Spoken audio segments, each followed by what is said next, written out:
palavra diz que Paulo queria ir pregar na província da Ásia, mas o Espírito do Senhor não lhe permitiu ir pregar. Paulo teve uma visão com um homem que clamava por ajuda, e esse mesmo homem vivia na Macedônia.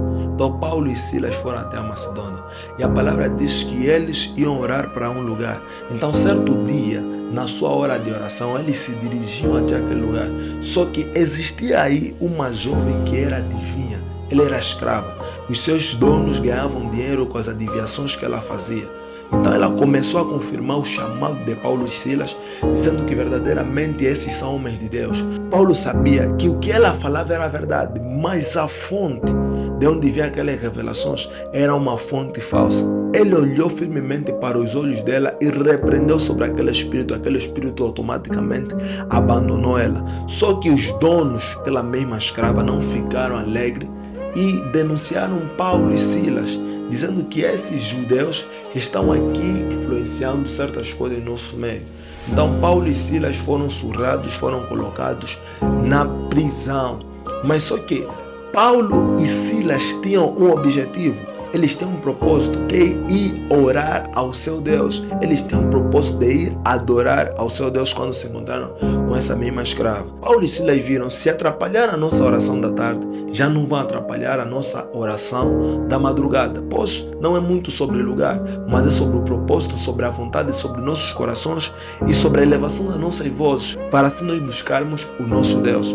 Quando tocou mais ou menos meia-noite, eles começaram a adorar o Senhor. O que aconteceu? O próprio apóstolo Paulo escreveu no livro de Romanos 8 que não há condenação para aquele que está em Cristo Jesus. Aquela palavra se manifestou naquela prisão.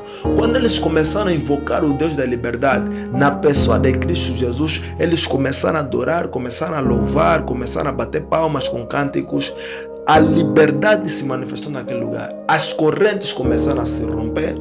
As portas abriram-se e a terra tremeu. Automaticamente, eles que eram prisioneiros tornaram-se livres.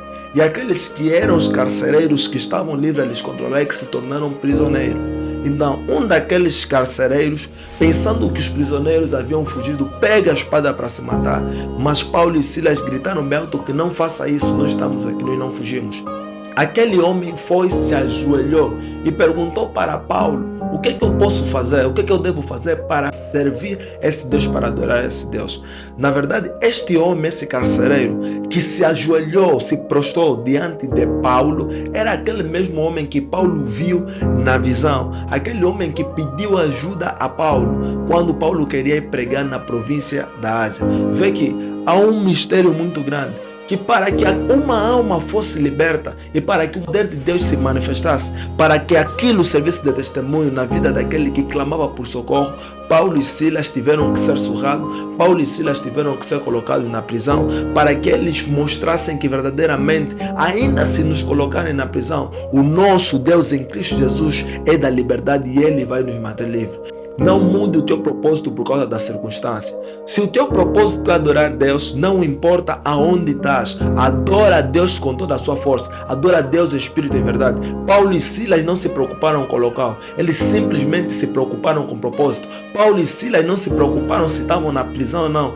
eles sabiam que a partir do momento que nós clamar pelo Deus da liberdade, alguma coisa extraordinária vai acontecer. Então não troque o teu propósito porque te trocaram de lugar.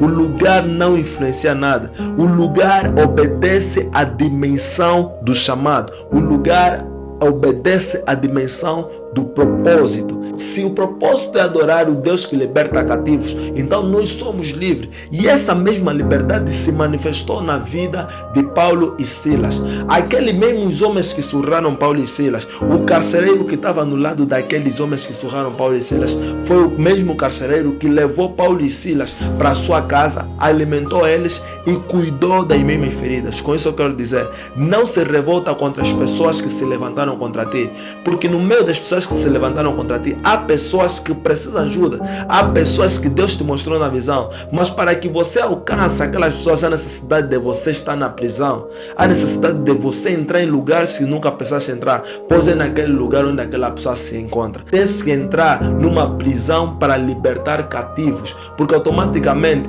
o homem que era carcereiro na prisão é que estava preso espiritualmente, e Paulo e Silas, que estavam presos na carne, eles eram livres espiritual, só que tudo que está no espírito se materializa, então aquilo que está dentro é maior do que está fora. A liberdade de Paulo e Silas se manifestou naquela prisão, e aquilo que estava dentro daquele homem que era a prisão se manifestou para fora, mas Paulo e Silas falaram: calma aí, não se mata. Tua ajuda chegou até os nossos ouvidos, Deus colocou nos nossos corações e nós estamos aqui para te ajudar. Levanta, sirva-se Deus, pois a tua família foi visitada. Com isso eu quero dizer que para Deus libertar uma alma, não importa se vai enviar os seus servos no fim do mundo. Só que quando aqueles homens entrarem no lugar que só existe treva, em nome de Jesus Cristo, aquela treva vai desaparecer e só a luz vai prevalecer. Não importa o quanto estás sofrendo agora no seu chamado. Entenda uma coisa: se Deus te colocou no lugar difícil, é porque aí há ovelhas que precisam ser libertas por intermédio do Cristo que estás a acarretar.